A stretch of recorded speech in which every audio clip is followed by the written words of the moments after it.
Chapter 8. Estoppel 121. Estoppel.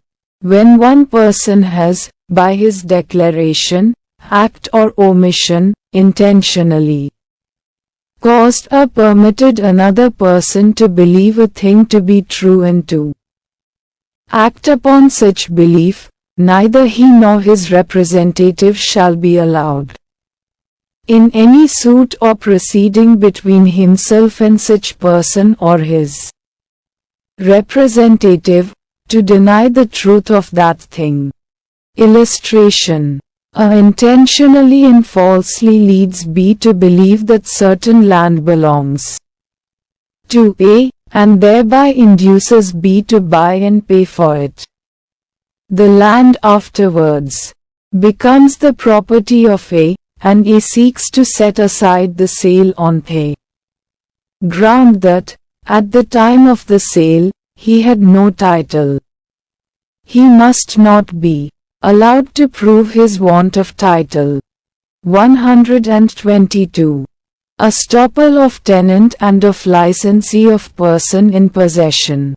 No tenant of a movable property, or person claiming through such tenant, shall, during the continuance of the tenancy or any time thereafter, be permitted to deny that the landlord of such tenant had, at the beginning of the tenancy, a title to such a movable property, and no person who came upon any immovable property by the license of a person in possession thereof shall be permitted to deny that such person had a title to such possession at the time when such license was given.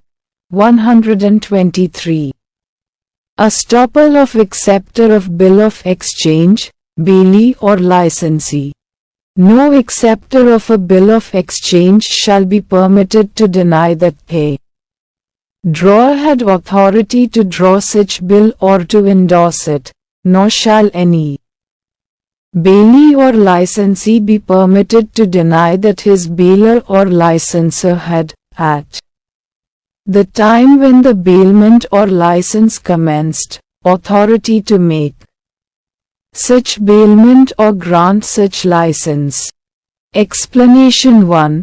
The acceptor of a bill of exchange may deny that a bill was really drawn by the person by whom it purports to have been drawn.